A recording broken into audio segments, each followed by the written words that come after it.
Conselho Constitucional confirmou a vitória da Frelimo nas eleições gerais de 9 de outubro. Venâncio Mondlane diz que a decisão vai determinar o caos no país. O Ministério da Educação assina com o Banco Nacional de Angola acordo para a criação de material escolar sobre literacia financeira. Mais de 80 mil cidadãos foram inseridos este ano no mercado de trabalho por via de centros de empregos. O Ministério da Saúde garante a implementação de um plano de contingência em todas as unidades hospitalares do país durante a quadra festiva. As notícias para segui-las agora no Girassol Jornal.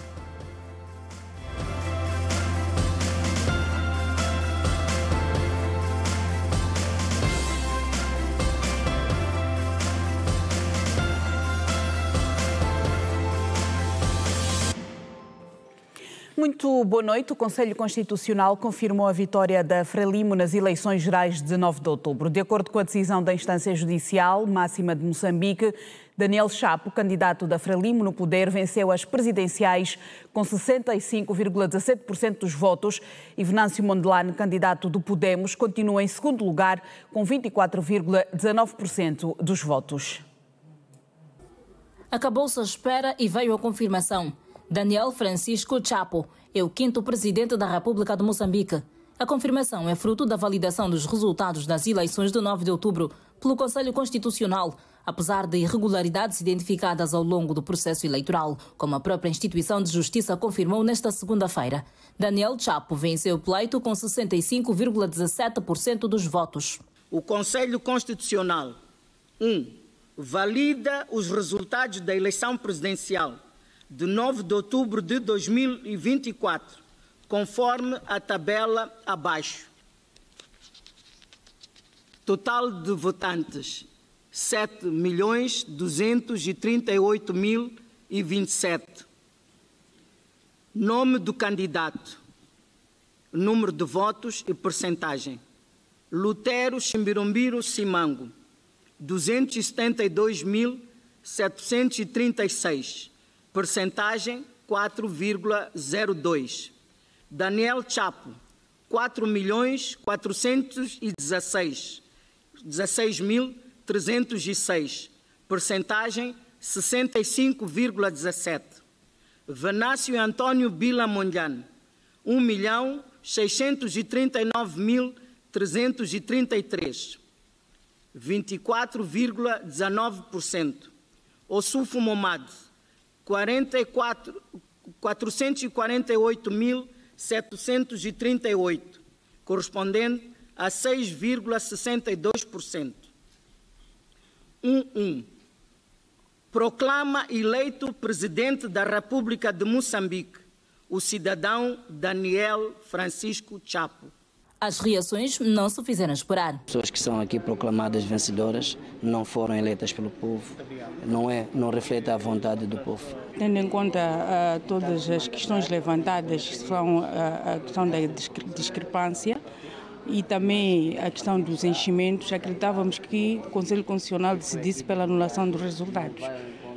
E porque validando esses resultados nos está a trazer aquilo que foi depositado nas urnas. Agora, efetivamente, os resultados são os finais. Se quer dizer que eu estou satisfeita com as mudanças, eu não estou satisfeita. Cada concorrente quer tanto ganhar mais. E se olharmos para a forma como efetivamente o processo decorreu, olharmos para aquelas enchentes nos encontros da Frelimo, mas sobretudo as enchentes, portanto, nos encontros do candidato da Frelimo, realmente vimos que a eleição praticamente estava ganha e toda a gente sabia que quem tinha ganho a eleição era o candidato Daniel Chapo. Portanto, eu não posso dizer se efetivamente o que os outros reclamam, deviam ter reclamado ou não. Nem se pode dizer, cada um reclama, tanto, mas é preciso esperar o veredito final. O que eu posso dizer é que nós não devíamos ter tido problemas que nós tivemos. Depois do anúncio do Conselho Constitucional, fica a certeza sobre quem venceu o pleito, mas não sobre o futuro de Moçambique. Venâncio Mondlane, candidato derrotado nas urnas, sempre rejeitou os resultados e, por isso, afirmou nos últimos dias que a decisão sobre a situação futura do país estava nas mãos de Lúcia Ribeiro, presidente do Conselho Constitucional. Do seu pronunciamento dependeria a paz ou a instalação do caos nas terras do Índico. E em estúdio tenho Raimundo Gonçalves, que é especialista em línguas e relações internacionais. Muito boa noite e bem-vindo ao Girassol Jornal. Estamos a assistir a esta situação em Moçambique desde as eleições a 9 de outubro, depois do anúncio pelo Tribunal Supremo. Recebemos vários vídeos de violência nas várias cidades e até alguns tribunais de comarca que estão a ser queimados, ateados fogos. Este caos de que fala Mondlane sente-se um pouco por todos os municípios. Olhando aqui para esta situação, como é que nós poderemos visionar ou olhar para o futuro de Moçambique? Boa noite, Laurinda Calden. Boa noite aos estimados telespectadores. De facto, o que está a acontecer em Moçambique não deixa de ser uma violência política, a par daquilo que eu também já tinha considerado como um terrorismo político, face à última realidade, digamos assim, das últimas eleições de 9 de outubro, como frisaste muito bem. Na verdade, o Conselho Constitucional é o órgão que tem a competência para deliberar a última decisão do último pleito de 9 de outubro. Mas, infelizmente, o caos continua, como frisaste muito bem.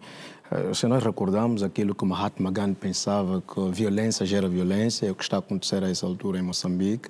A falta de respeito, digamos assim, das instituições, ora concebido para desejar, para, digamos assim, conseguir deliberar aquilo que são a verdade eleitoral a nível de Moçambique, mas, infelizmente, aquilo que é a realidade atual a nível daquele enclave não se respeita os resultados, porque Mondlane, até agora, face também à realidade das últimas contagens pela CNE, que é o Conselho Nacional Eleitoral, mas aqui também devemos entender, Laurinda, que houve uma discrepância a nível da contagem. Os dados apresentados pelo Tribunal Supremo e os dados apresentados pela Comissão Nacional Eleitoral não são os mesmos. Não, claro, são dicotómicos. Se nós analisarmos bem, é que Mondlane sobe mais 4% e, claramente, Daniel Chapo reduz efetivamente aquela sua percentagem que foi dada pelo Conselho Nacional, ou seja,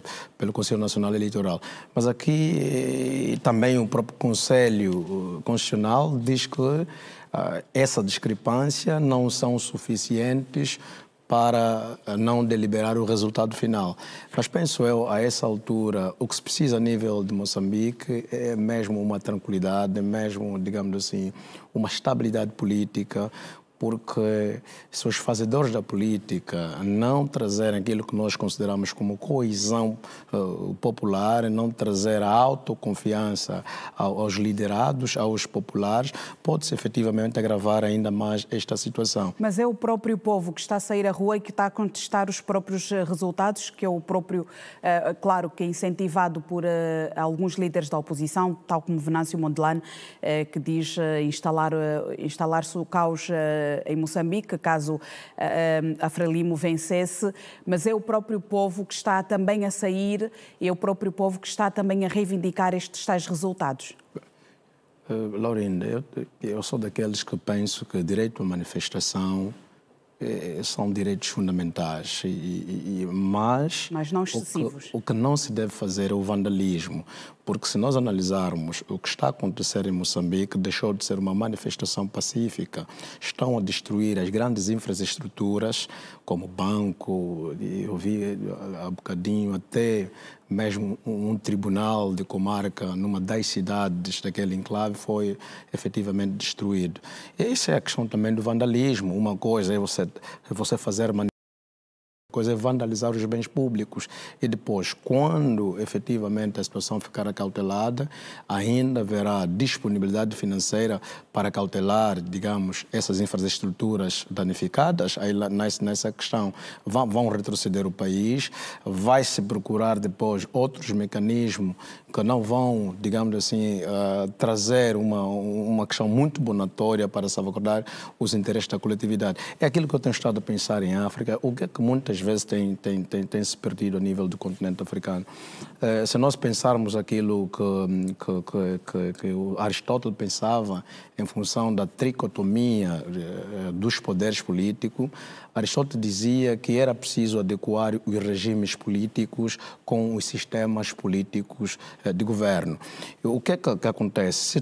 Se tu tens um regime político do tipo uma democracia representativa, pode-se manter o regime político, mas o que se aconselha é que o sistema político de governo é que muitas vezes, em função da circunstância e do interesse do ponto de vista político, pode se adequar. Nesse caso me refiro, pode permanecer o regime político, por exemplo, a democracia representativa, e no sistema político tu pode ter o presidencialista, ou semipresidencialista, ou comentantemente o parlamentar. Mas está a dizer que tem de alterar o sistema moçambicano? A ideia é, tens o regime, e o regime lá é o regime democrático, onde claramente existem as eleições, uma democracia representativa. Certo. Mas agora, se calhar precisa se adequar àquilo que eu considero como o sistema político de governo. Mas quando fala isso, fala do facto de agora Frelimo ter uma representatividade maioritária no Parlamento? Bem, primeiro, vem também aquela desconfiança dos partidos da oposição, em função daquilo que eu já considero a dicotomia existente entre a CNE, que é o Conselho Nacional Eleitoral, com o Conselho Constitucional.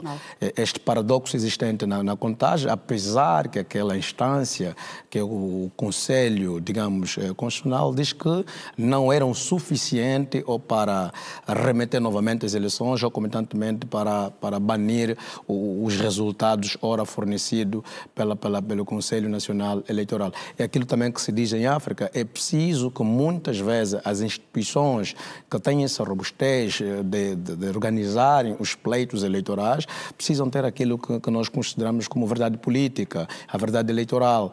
E quando se apresenta essa dicotomia numérica, é aquilo que se diz, né? Onde há fumo, há efetivamente fogo em determinadas circunstâncias. Esta agitação... Sim, pode.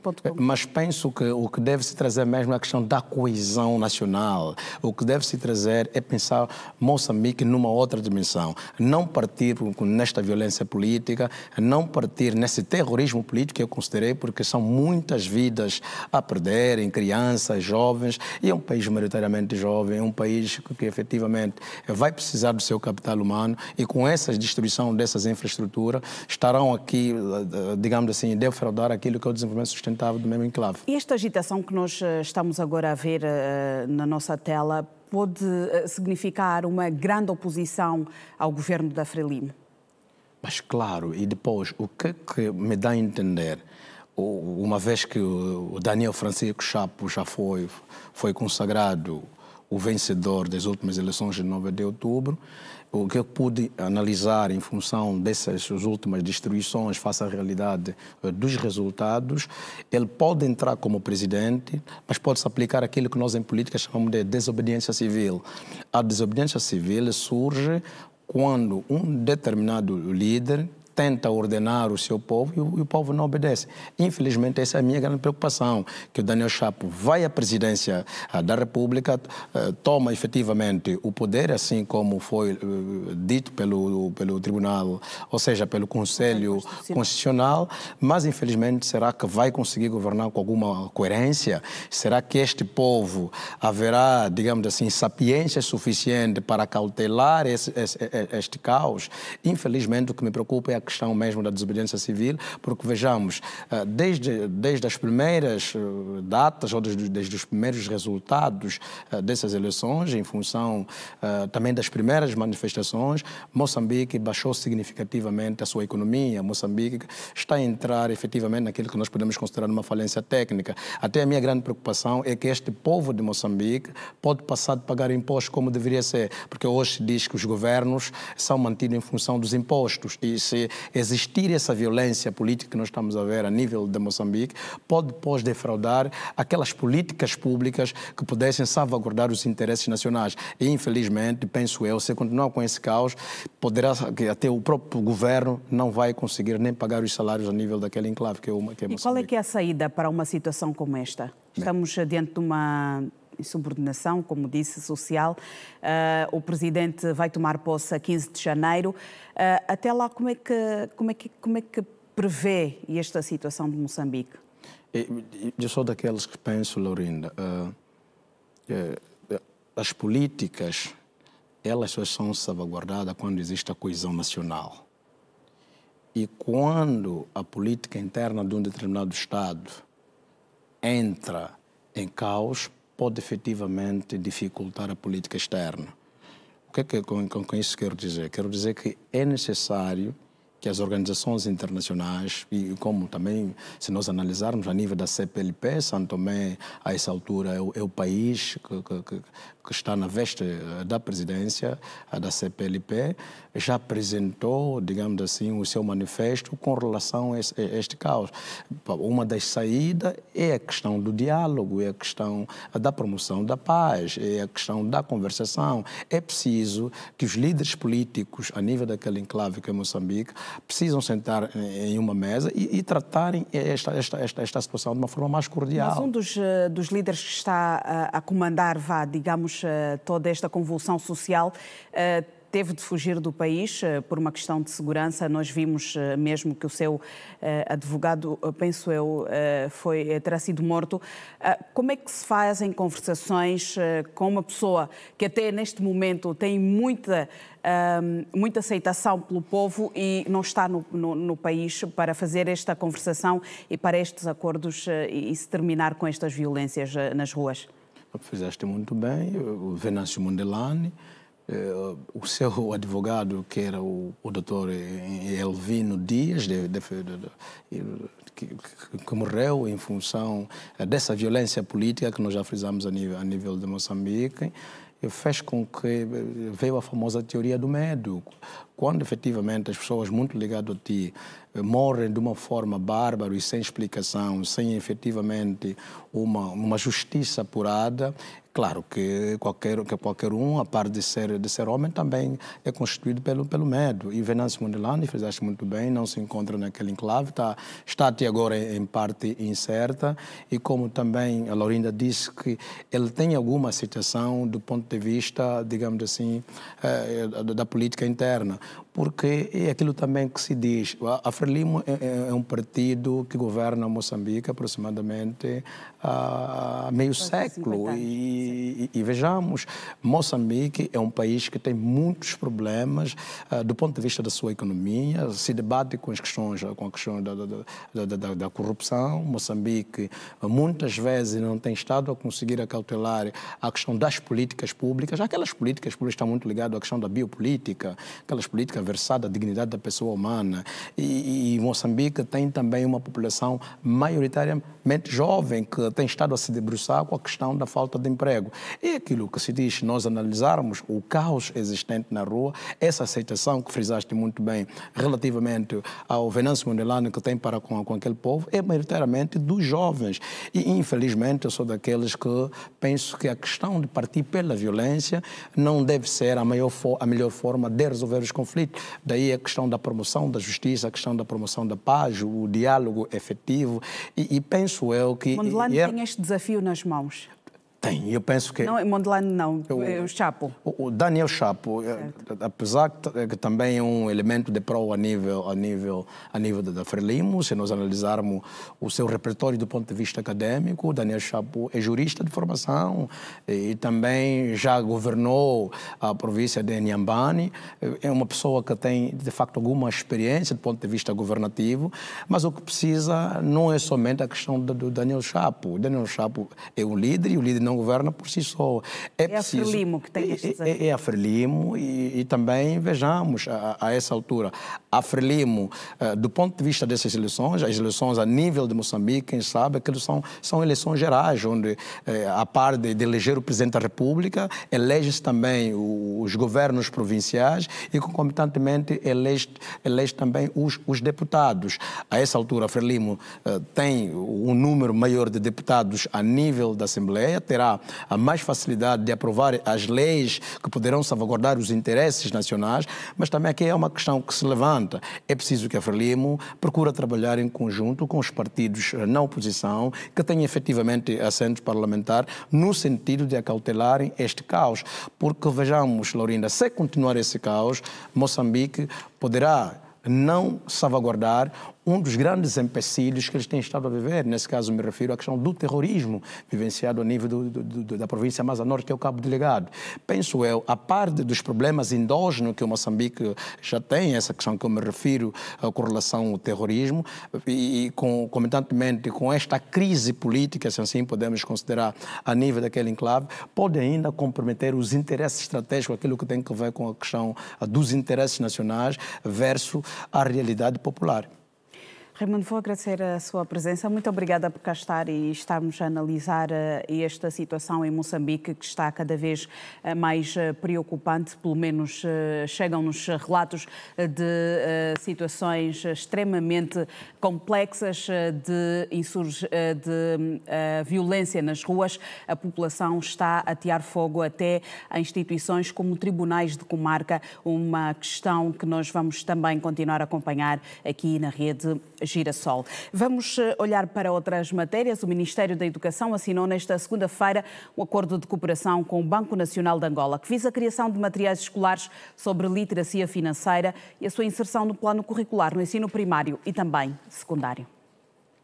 A partir do próximo ano letivo, o plano curricular dos alunos do ensino primário e secundário vai contar com conteúdos sobre literacia financeira. Nesta segunda-feira, o Ministério da Educação assinou um acordo de cooperação com o Banco Nacional de Angola, que, segundo a ministra da Educação, Luísa Grilo, visa implementar conteúdos sobre a literacia financeira no sistema educativo e ajudar os jovens a aprender de forma relevante e significativa como funciona o sistema financeiro. A educação financeira e a literacia financeira cultivar junto dos nossos estudantes, introduzir nos nossos materiais pedagógicos, manuais escolares, guias de atividade, guia dos professores, conteúdos ligados à educação financeira. É um desafio que nós estamos a assumir e gostaríamos que pudéssemos trabalhar com a maior celeridade possível para que no início do próximo ano letivo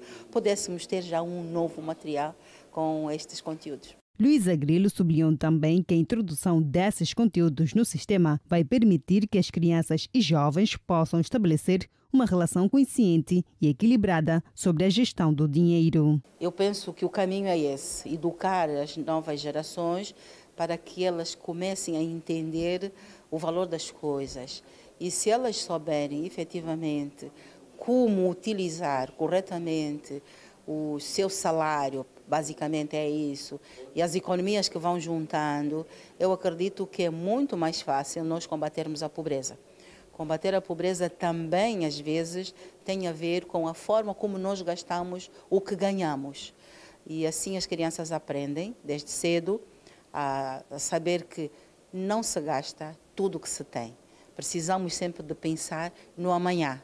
E pensar no amanhã significa exatamente fazer poupança. O governador do BNA, Manuel Tiago Dias, considerou importante o conhecimento sobre a literacia financeira com o objetivo de dotar os indivíduos de competências técnico-científicas que lhe permita a realização possível e asseguramento das condições de vida para si e para sua família. No âmbito da preparação da Estratégia Nacional para a Inclusão Financeira, seria avisado olharmos para o protocolo existente e introduzirmos melhorias no sentido de melhor nos prepararmos para os desafios que nos serão colocados ao nível da Estratégia Nacional para a Inclusão Financeira. Quanto mais cedo essas matérias forem do conhecimento dos mais jovens,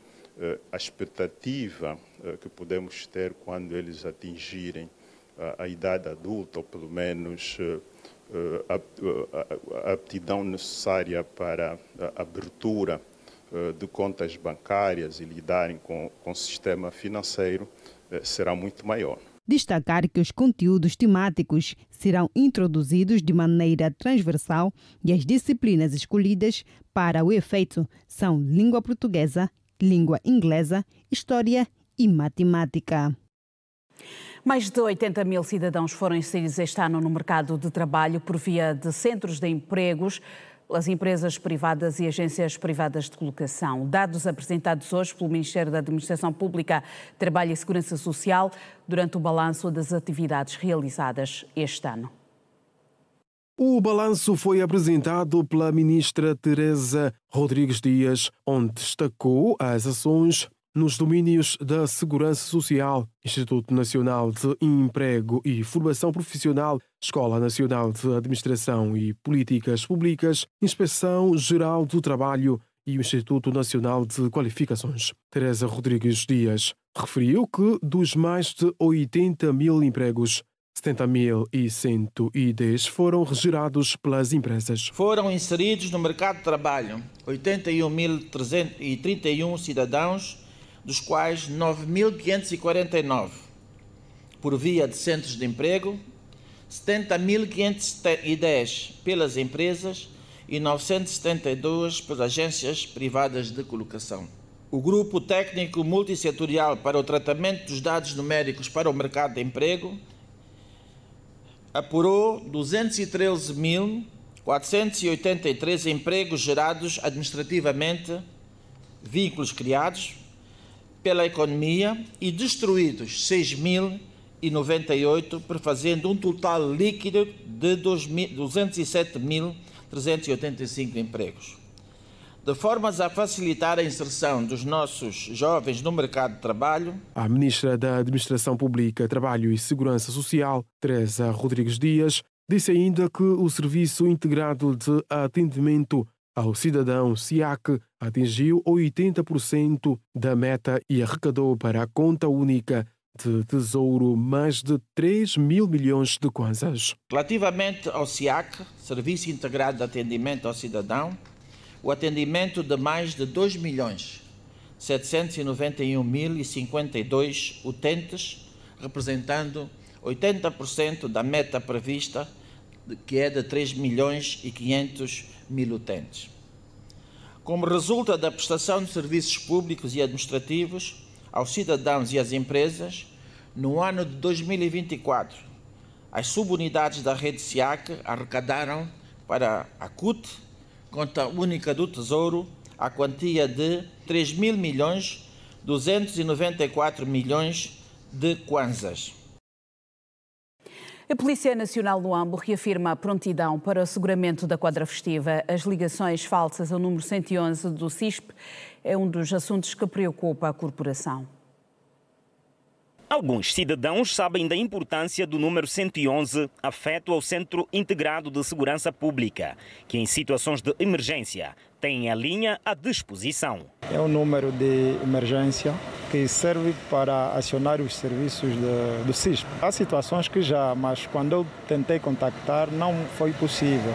O número 111 é de extrema importância porque ajuda-nos a denunciar qualquer situação que nos possa apanhar em flagrante. Muitas das vezes somos assaltados, muitas das vezes também têm surgido situações que é necessário que haja a intervenção da polícia o mais rápido possível.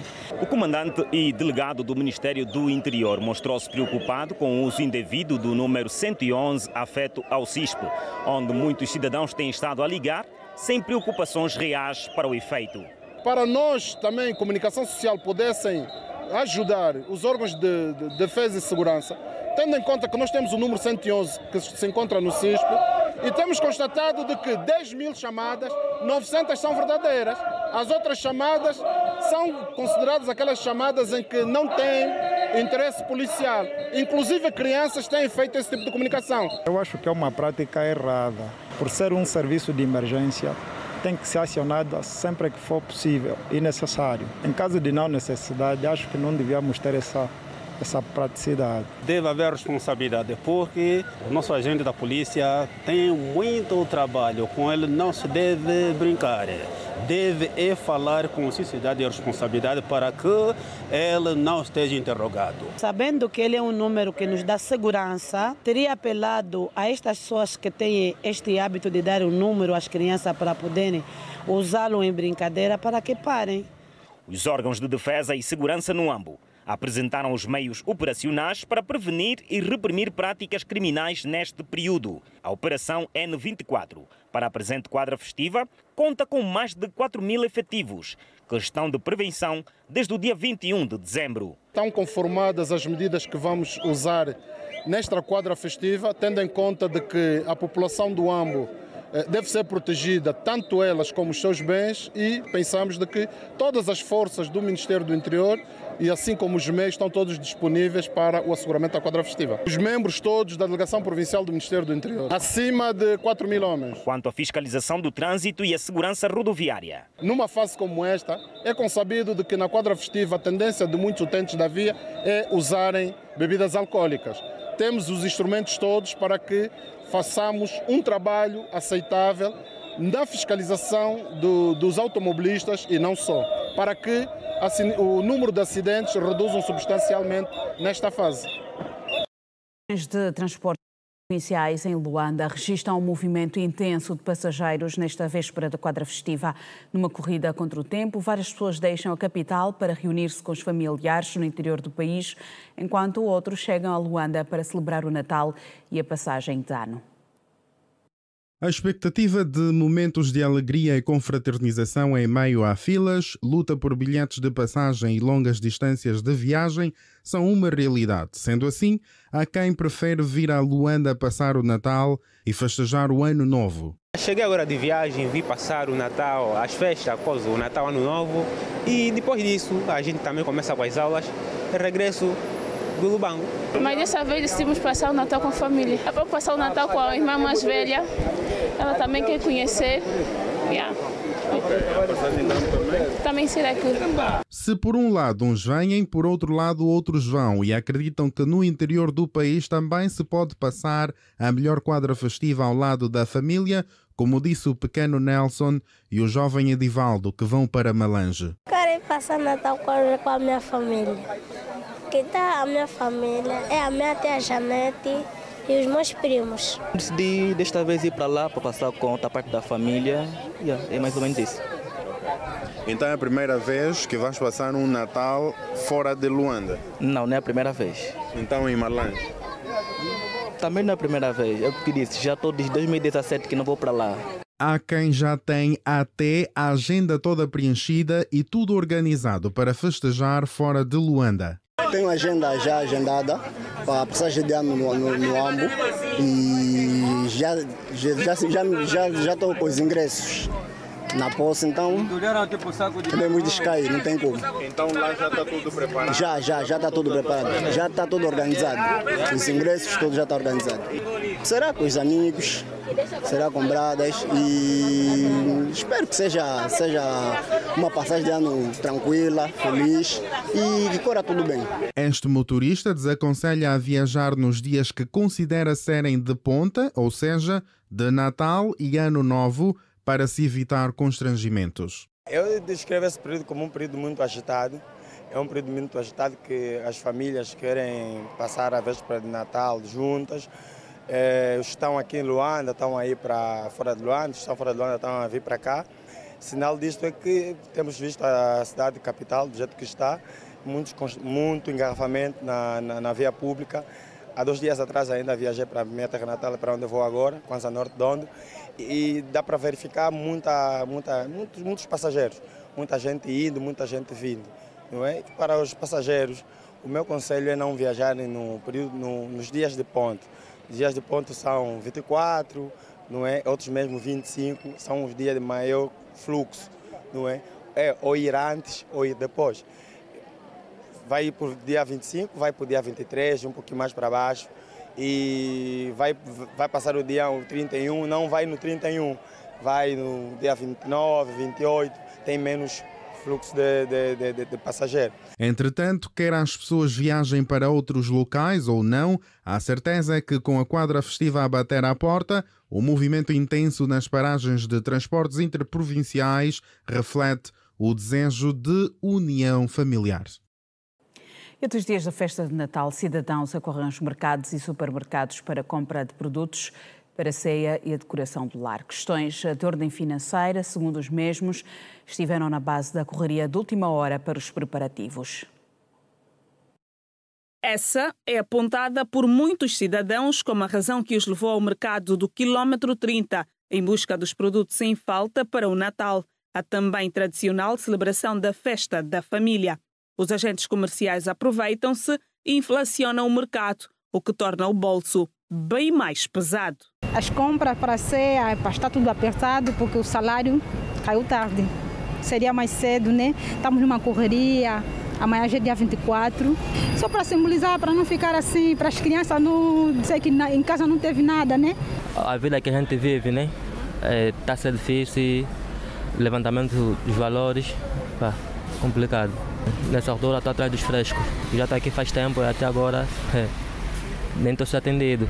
Vim comprar um saco de arroz, vim comprar duas caixas de massa, 2 bidões, 2 litros de óleo de 5,5 e mais algumas coisas apanhadas, tomate, cebola, essas coisas assim. Mas é o preço do arroz, da fuba que está um pouquinho mais elevado.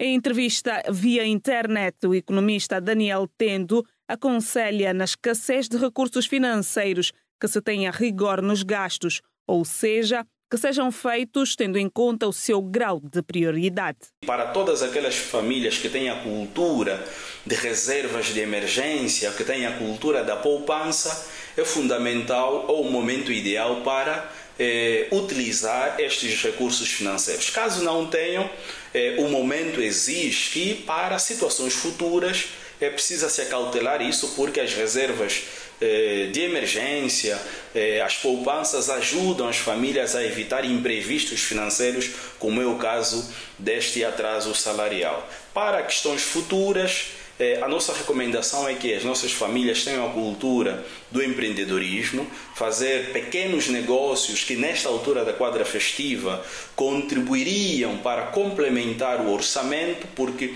todo aquele produto de alta demanda de consumo em contexto de quadra festiva seria estratégico e ideal que as nossas famílias pudessem comercializar. Sem gravar entrevista, agentes comerciais de frescos e secos avançaram que os lucros são maiores nessa altura. O mesmo não se pode dizer de Alicia Chainda. A procura pelos seus serviços é grande, mas a capacidade de resposta aquém do desejado. Os lucros poderiam ser melhor com energia, neste caso. Se tivéssemos luz, é claro que teríamos também uma demanda grande. O que está mais a sair aqui, o conjunto de cozinha, né, conforme vejam aqui, tem aqui o conjunto de... Tem aqui o saco de pão, avental, saco de botija, guardanapo. Na verdade é o que mais sai. Estão mais atrás das cores como vermelho e branco, por causa das quadras festivas. A um dia da tradicional festa de Natal, cidadãos procuram completar produtos em falta para a festa do nascimento do menino Jesus. Vamos fazer uma curta pausa. Teremos muito mais para lhe dar a ver depois do intervalo. Volte connosco. Até já.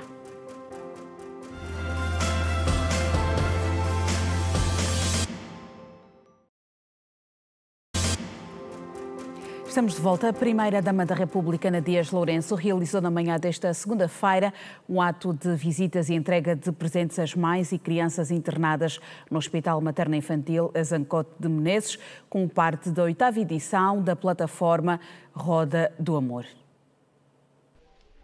A iniciativa teve como objetivo levar carinho, esperança e mensagens de rápida recuperação às crianças internadas que podem passar a quadra festiva no hospital. Sob o lema Cuidar da Saúde para Crescer Melhor, a atividade incluiu momentos de brincadeiras, interação e entrega de presentes. A primeira-dama da República destacou que a saúde infantil vai além dos cuidados clínicos, abrangendo o bem-estar emocional como a inclusão de atividades lúdicas para um desenvolvimento saudável.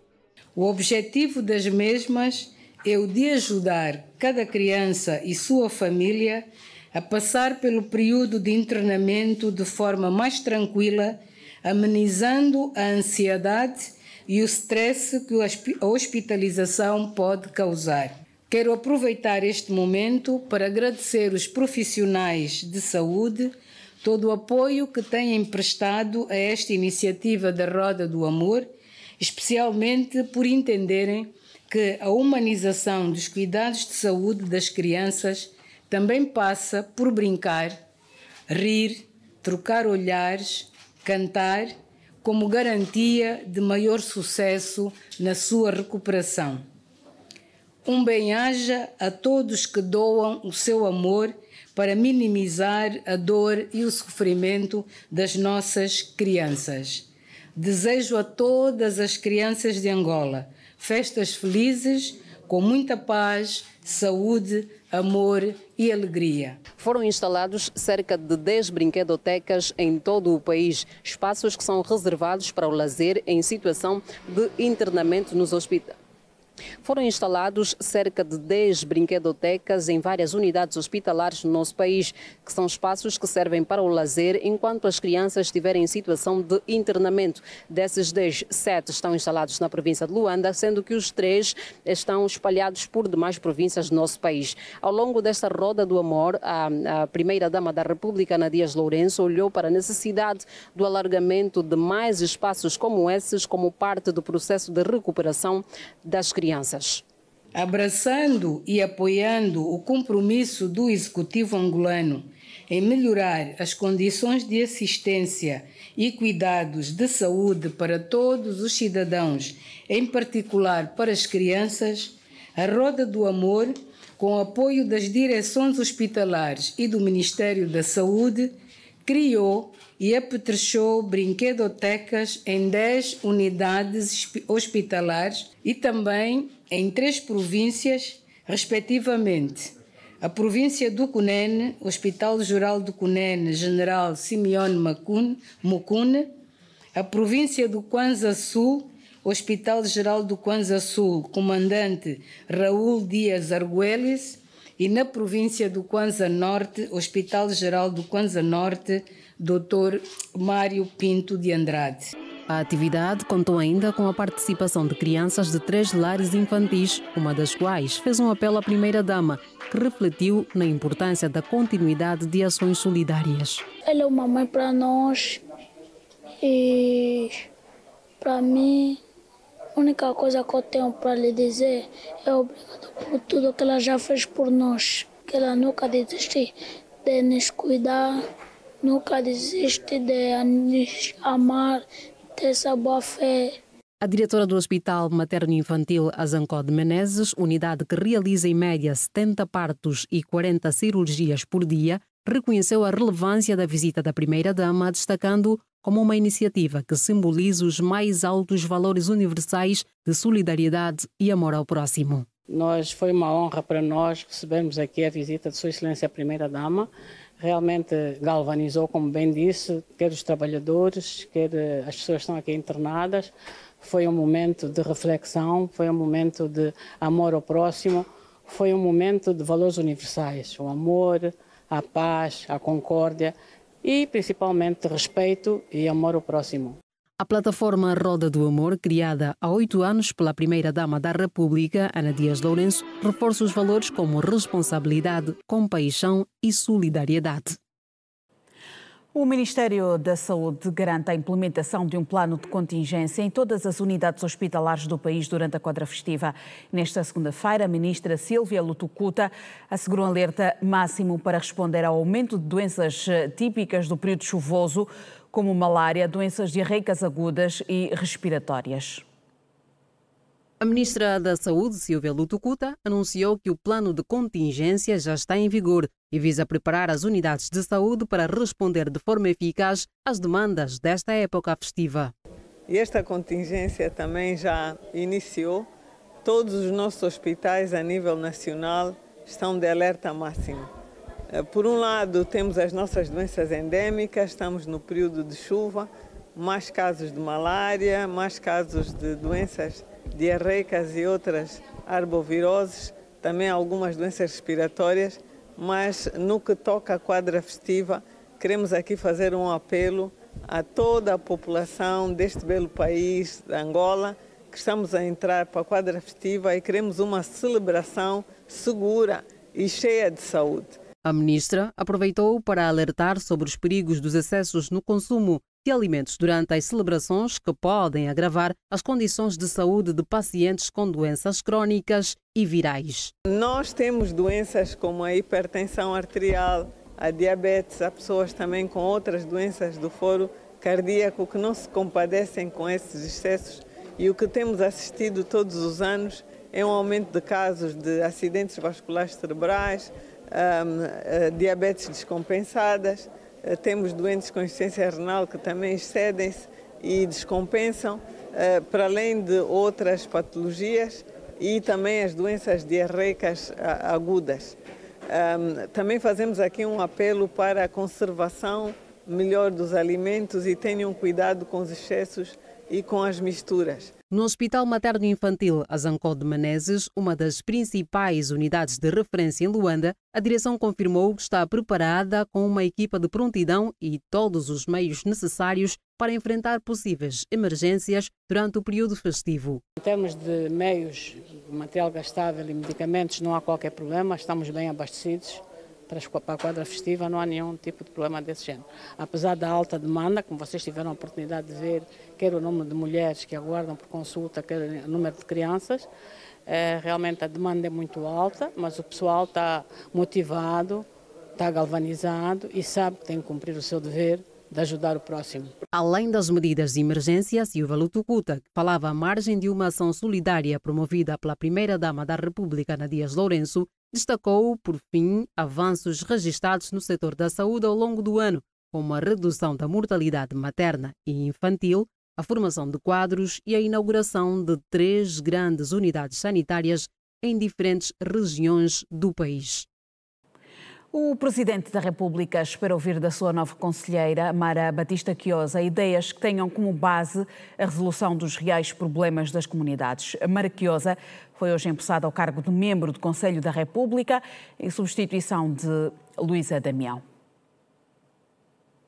A chegada de Mara Quiosa ao Conselho da República acontece dias depois de ter sido eleita vice-presidente do MPLA. Enquanto gestora pública, Mara Batista Domingos Quiosa foi governadora das províncias do Bengo, Cabinda e do Kwanza Sul. O presidente da República, João Lourenço, augura que toda a experiência acumulada como governadora e no trabalho com as comunidades sejam agora postas à disposição do Conselho da República no intuito de serem dadas respostas aos reais anseios das populações. Eu acredito que, ao integrar, a partir de hoje, o Conselho da República, vai trazer ao Presidente da República um bocado daquilo que aprendeu com as comunidades. Vai trazer os anseios, as aspirações e os conselhos sobre a forma que o Presidente da República deve ir ao encontro dos mesmos anseios e aspirações. Portanto, eu só tenho que lhe desejar sucesso no trabalho. É muito bem-vinda a esta comunidade de conselheiros do Presidente da República. Creio que, com a sua indicação, eu, enquanto aconselhado, vou ganhar bastante e acredito que, de igual forma, o país ganhará. Conhecida por desenvolver ações de proximidade com as comunidades, Mara Quiosa reitera que vai manter a mesma postura. De continuarmos a trabalhar nas comunidades, continuarmos a auscultar aquilo que são os principais problemas das nossas comunidades e automaticamente aconselharmos também a camarada Presidente sobre as melhores formas de as ultrapassar, principalmente aqueles problemas relacionados com a melhoria das condições sociais das nossas populações. Esta é de facto a nossa grande missão. No Conselho da República, A vice-presidente do MPLA pretende fazer advocacia em prol do empoderamento da jovem mulher, da formação da juventude e do fomento à empregabilidade. Da nossa sociedade, que é esta que naturalmente carece também de nós muita atenção. Questões relacionadas também à empregabilidade da juventude, esta é uma preocupação e de facto o nosso país tem tentado a dar passos bastante significativos neste sentido, mas que é um tema que nós deveremos naturalmente continuar a melhorar.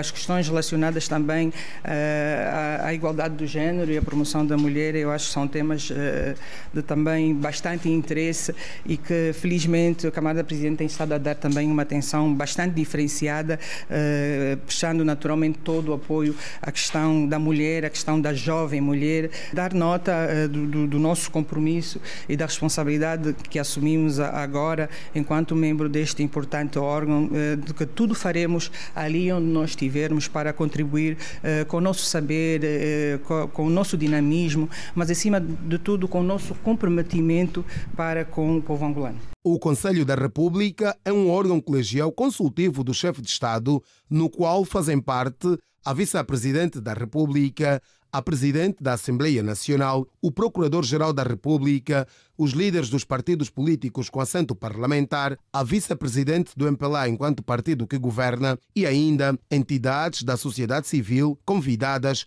pelo presidente da República. A Coreia do Norte está a preparar-se para enviar mais tropas e armas, incluindo drones kamikaze, para ajudar a Rússia na guerra em grande escala contra a Ucrânia. Estima-se que o número de baixas norte-coreanas em Kiev ronde já as 1.100, segundo Seul. O Estado-Maior Conjunto da Coreia do Sul acredita que Pyongyang está a planear enviar apoio militar adicional à Rússia para ajudar na invasão em grande escala de Moscovo contra a Ucrânia, informou a agência noticiosa Yonhap esta segunda-feira. Os reforços poderão incluir militares e armas adicionais, incluindo drones kamikaze. Uma avaliação abrangente de múltiplas informações mostra que a Coreia do Norte está a preparar-se para rodar ou aumentar o destacamento de tropas na Rússia, fornecendo atualmente lançadores de foguetes e artilharia, afirmou o Estado-Maior Conjunto da Coreia do Sul. Fonte esta que informou ainda que os drones kamikaze são um dos objetivos que têm merecido maior atenção por parte do líder norte-coreano Kim Jong-un. Foram amplamente utilizados na guerra da Rússia na Ucrânia. E Kim ordenou a produção em massa de armas aéreas e uma atualização da teoria e da educação militar, citando a intensificação da concorrência global, informou a imprensa estatal. Voltamos para o país. O Serviço de Investigação Criminal em Luanda apresentou nesta segunda-feira 2 cidadãos com idades compreendidas entre os 27 e 28 anos de idade, sendo uma do sexo feminino, tidos como principais suspeitos de praticar crimes de associação criminosa, passagem e colocação em circulação de moeda falsa e tentativa de burla ocorrido no município de Talatona. Os cidadãos tinham em posse 25 milhões de kwanzas, todos falsificados, e pretendiam burlar 2 milhões de kwanzas verdadeiros para a compra de um produto químico não especificado, com o qual fariam a lavagem do dinheiro. Você lhe dá dinheiro, ele dá 25% dos valores. Então, eu disse aonde? Disse para um senhor assim, você vai se encontrar com ele. Eles se encontraram comigo, que essa senhora e o senhor que estão detidos, falando comigo, falando que tem que ser alguém que tem de 5 milhões de kwanzas. Eu disse, não tem esse valor. Mas disse, tá bom então vamos ver quanto é que pode ter depois e dar um sinal. Então, depois, eu como já tinha caído numa burla dessas, então liguei no meu emprego que trabalha com SIC, lhe expliquei, aqui está um senhor que está a dizer que dos valores, que você entra com o valor de 2 milhões e vão te dar o triplo. Ele falou, não, isso aqui é burla, porque estamos preocupados dos senhores também que fazem isso, já burlaram a minha senhora aqui, já eles apanham, mas isso aqui é burla. Mas é assim, você não para. Você continua, qualquer movimento nos dá um sinal, que é para nós desapanhar. Estou detido porque fui acusado de falsificação de moeda. Isso aconteceu, eu tinha recebido chamada da dona Lídia e me dizendo que tem alguém que tem notas pretas para nós procurar pessoas que entendem disso, que podem limpar isso. O que deu 2 milhões é um jovem chamado Leitor, dono dessas notas pretas, que queria dar, mas não cheguei a receber os 2 milhões. Eu queria ganhar 10% como intermediário. O porta-voz do Serviço de Investigação Criminal em Luanda, Fernando de Carvalho, disse que no centro desta falsificação e tentativa de burla está um cidadão de nacionalidade senegalesa que se encontra em fuga. O jovem não caiu na esparrela, portanto, fez a denúncia. Os nossos operacionais foram para o terreno e detiveram então esses 2 elementos. Indagados sobre a matéria, disseram que estas notas lhes foi entregue por 2 elementos de nacionalidade senegalesa, tidos como os elementos falsificadores desta moeda, e diligências em curso então no sentido de desmantelar esta associação criminosa. Foram já os 2 presentes ao Ministério Público e ao juiz de garantia e tiveram a medida de coação mais atrasadas da prisão preventiva. Dizer ainda que sobre a situação dos senegaleses, eles, por cada montante que dariam a estes jovens para arranjar alguém para fazer a lavagem deste valor, que iam dar 75% do valor sobre a burla realizada. Quer dizer que se alguém caísse nesta burla, desses 2 milhões, eles teriam direito a 75% deste valor. Dizer que este mesmo elemento, o elemento de 27 anos de idade, já esteve detido durante 6 meses na província do Zaire pela prática do mesmo crime. A vice-presidente do MPLA, Mara Quiosa, e os secretários do Birro Político recém-nomeados durante o 8º Congresso Extraordinário tomaram posse hoje na sede nacional do partido, em Luanda. O ato simbolizou a transferência oficial de pastas para exercício das novas funções. Logo nas primeiras horas do dia, Mara Quiosa deslocou-se à sede nacional do MPLA em Luanda, onde recebeu a pasta de vice-presidente do partido. Na ocasião foram-lhe apresentados o programa e as principais atividades que dará sequência nos próximos tempos. A entrevista, a agora vice-presidente do MPLA fez saber que vai trabalhar com os quadros do partido para responder aos desafios sociais do país. Vamos trabalhar com os quadros aqui do nosso partido. Recebi, felizmente, também todo o suporte da vice-presidente cessante, Luísa Damião, que nos deixou a garantia também de que, enquanto militante do nosso partido e até enquanto membro do Birro Político, deverá também dar-nos todo o aporte que for necessário para o exercício da nossa função. Dizer que também temos a nível do próprio secretariado quadros com muita experiência, quadros com muita competência, que naturalmente nos deverão ajudar também agora para este grande desafio que devemos ter pela frente. A vice-presidente do maior partido da praça política do país disse ainda que a missão que agora vai cumprir não é apenas sua, mas sim da família MPLA. Queremos continuar a contar com todos os militantes do nosso partido, amigos, simpatizantes do MPLA, da OMA e da JMPLA para esta missão, que no fundo não é uma missão só minha, não é uma missão só do camarada presidente, mas que acaba por ser uma missão da grande família MPLA. Naturalmente, com os olhos postos nos desafios do presente, mas essencialmente nos desafios do futuro, é importante estarmos preparados de forma permanente para que, efetivamente, esses objetivos, essas vitórias sejam alcançadas.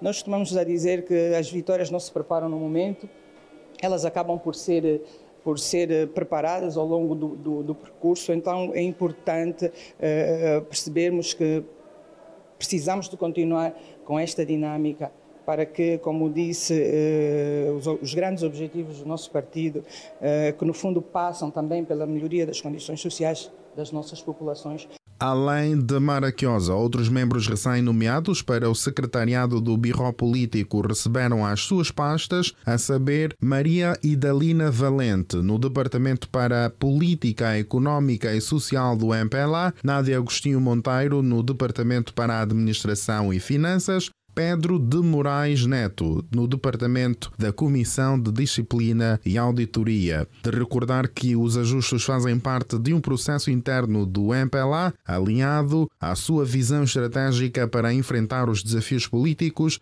e sociais do país, sendo que a nova composição reflete o compromisso do partido em fortalecer a sua liderança, priorizando um equilíbrio entre renovação e experiência. Daqui a pouco a atualidade desportiva, vamos fazer mais uma curta pausa. Até já.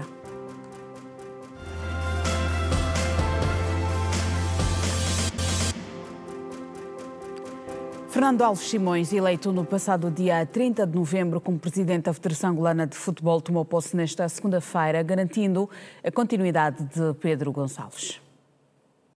O auditório Saíde de Mingas, do Museu da Moeda, foi o local escolhido para a tomada de posse de Alves Simões, para formalmente dar início ao seu primeiro mandato de 4 anos à frente da Federação Angolana de Futebol. Eleito no passado dia 30 de novembro, Alves Simões tomou posse numa cerimónia que contou com a presença de várias figuras do nosso futebol. Francisco João de Carvalho Neto foi o primeiro a recepcionar a bola, depois do passo colocado do antigo presidente da Assembleia Geral da Federação Angolana de Futebol, Mota Lixo. O atual presidente da Assembleia jurou observar e promover o bom nome do futebol nacional. Juro por minha honra fazer cumprir as normas internacionais que nos sejam aplicáveis, cujas tenham sido ou venham a ser aderidas por Angola. Juro observar e promover o bem interno da Federação e dos seus associados. Juro sustentar e defender a integridade, o bom nome, a imagem da Federação Angolana de Futebol. Depois foi a vez dos homens e mulheres que estarão na linha da frente da FAF, comandada por Fernando Alves Simões, serem impulsados. O novo presidente discursou pela primeira vez, argumentando estar consciente da nova missão. E de grande responsabilidade para o futebol angolano.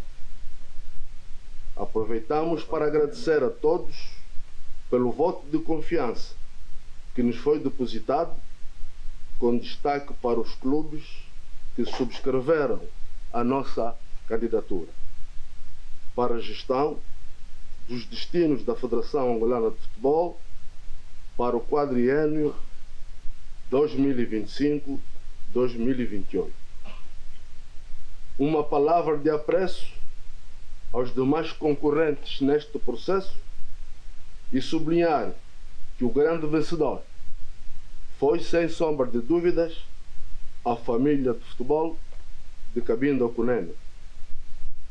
Ao assumir a presidência desta federação, faço com profunda gratidão e consciência da nobre missão que nos aguarda, que passa por dar ao futebol nacional mais brilho, respeito e reconhecimento que ela merece, tanto dentro como fora das nossas fronteiras.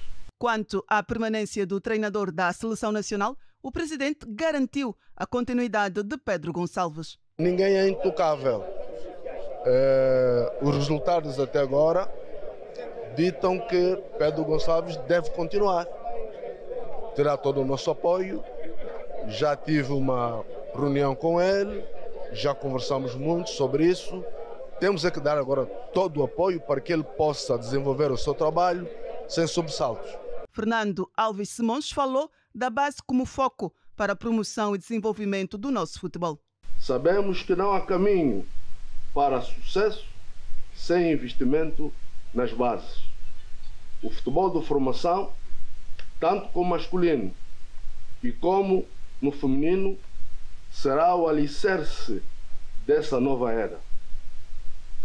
Trabalharemos incondicionalmente com os clubes, associações de treinadores, árbitros, atletas e demais atores da sociedade envolvidos no processo. O novo presidente delineou um ambicioso programa para o quadriênio 2024-2028. Entre as principais propostas estão a implementação da Liga Angolana de Futebol, a eliminação dos custos de arbitragem para os clubes, a promoção de futebol feminino e da prática da modalidade nas escolas e comunidades. Alves Simões estará ladeado por nomes conhecidos do nosso futebol, tais como José Macaia, Paulo Jorge Maguejo, Irene Gonçalves, Carlos Alonso Cali e Hélder Martins. A Seleção Nacional realizou mais uma ação de treinos visando a recepção a Lesoto no próximo sábado no Estádio Nacional, 11 de novembro, para o último duelo de qualificação ao CHAN 2025.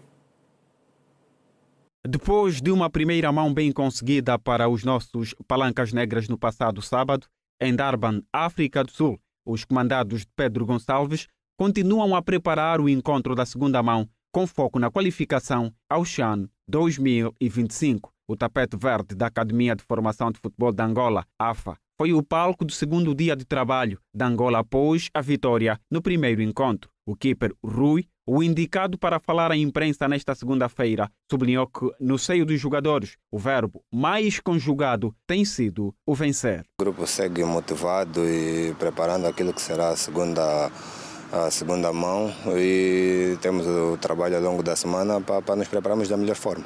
Acho que a única palavra é que a vitória interessa, porque queremos estar no CHAN e tudo faremos para lá chegar. O atleta de 28 anos de idade garantiu igualmente estar a viver um bom momento no que toca ao processo de integração nos palancas negras. A integração está a ser boa, particularmente eu, porque já nos conhecemos do campeonato, alguns trabalhamos juntos e não tem sido nada difícil. Graças a Deus a amizade flui muito bem também. Que apareçam em massa, que o apoio deles será importante para aquilo que será a nossa qualificação, porque nós dentro do campo tudo faremos para não decepcionar.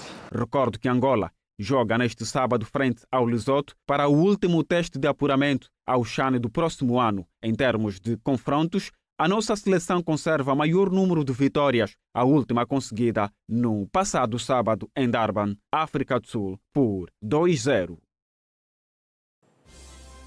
E assim encerramos a edição de segunda-feira do Girassol Jornal. Obrigada pela sua atenção. Amanhã, à mesma hora, neste mesmo canal.